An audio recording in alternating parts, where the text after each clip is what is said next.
Pool Eesti maismaast on metsamaa, millest on omakorda umbes 48% eraomanike käes.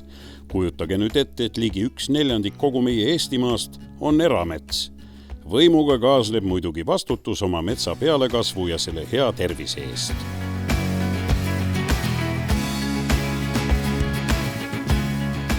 Kuidas ühte metsamaad õigesti hooldada, seda tulime uurima siia Vardi metsaühistusse. Teadagi nõuab see mitte ainult raha ja veel mingisuguseid lisateenuseid, vaid ka teadmisi. Ja minu jaoks on näiteks selline riistapuu ning sellega toimetatav kõik täna väga uus ning huvitav. Kuusetaat siirdub langile.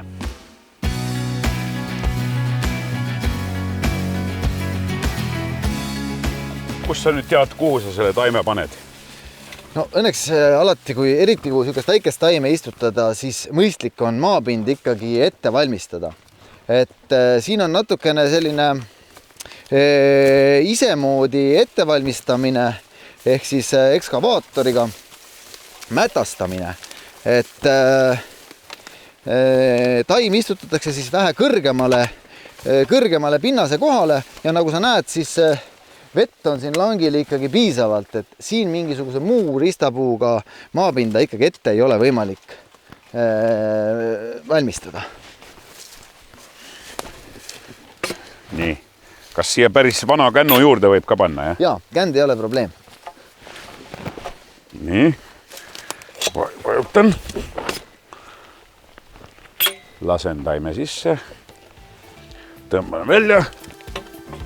Nüüd natukene pressin kinni. Sirgu siis kodumaale rõõmuks. Nüüd pole muud, kui tuleb seda sama tegevust korrata veel sadu ja sadu kordi. Ja ega sellega töö ei lõpe.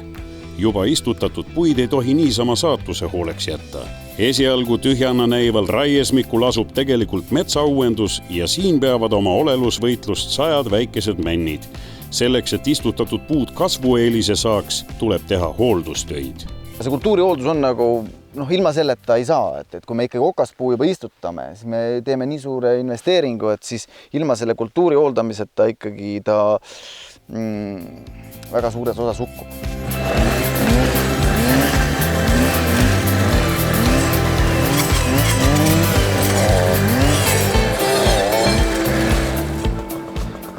Alguses tundub küll kõik maru roheline on ja. No, siin on, ma näen, eks ole, on sellised vaod. Ja taim kasvab siis valli peal või vaos? Valli ääres. Tegelikult on ta nii-öelda selle valli serva peale istutatud. Siin see väikene taim, see on see, mida me siin hooldame. Aga oluline ei ole iga rohulible maha võtmine. Piisab sellest, kui me võtame ära kõik, mis on ikkagi puine materjal, ehk siis lehtpuud on, mis kasvavad väga kiiresti ja need on siit ümbrusest vaja ära võtta, aga me ei võta mitte ainult taime ümbert, et me võtame ikkagi selle lehtpuu igalt poolt. Et kuna see on alles nii-öelda sellel kevadel istutatud, siis ikkagi tuleb nagu, see lehtpuud tuleb ikkagi siin korduvalt mitmel aastal üleni maha võtta. Männi puhul on see eriti oluline, et mänd sellist väga suurt varju ei talu.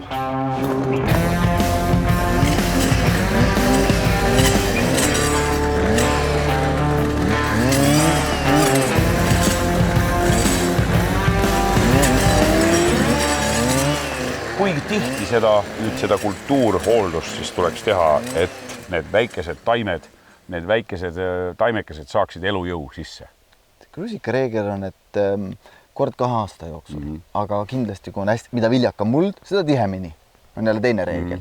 Kui palju siia uue kultuuri istutamine maksma läheb kõige kuluga? Suures pildis on alati hea lihtne number meelde, et 1000 eurot hektari peale. Riik toetab läbi Erametsakeskuse seda umbes 100 euroga. Ehk siis,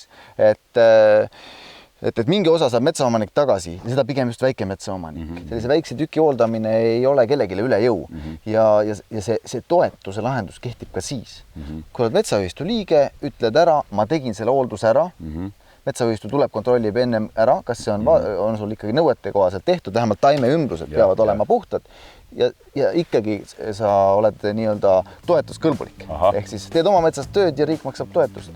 Kerime nüüd mõnikümmend aastat aega edasi. heade hooldustööde, hea pinnase ja hea õnne abil on mets sirgunud, kuid siiski veel mitte raieküps.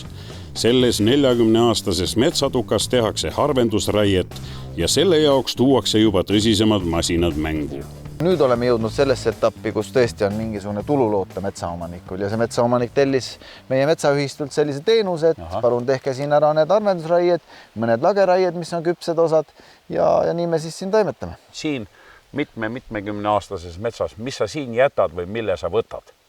No, eks siin me otsime pigem neid kõige ilusamate tüveomadustega puid, et jätame neid, millest on lootus ikkagi saada tulevikus kase puhul siis vineeripakku, kuuse puhul saepalk. Aga millal see siis lageraie nüüd siia kätte jõuab?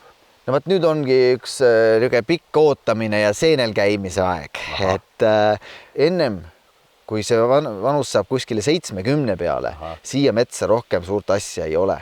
Ehk siis 30 aastat on nüüd seenelkäigu aeg ja nautida seda metsailu. Ja linnupesakastid paneme puude külge ja ootame, millal kuuserisikas tärkab. Okei, kui sa juba sinna jõudsid, siis teeme ühe linnupesakasti. Ma õpetan sulle ka tegema, kuidas 2 minutiga saab sellise pesakasti, kus lind on pea 100% järgmine kevadel sees. Just peale sellist hooldusraiet siin on väga sobilik paik sellistele õõnespesitsejatele elada.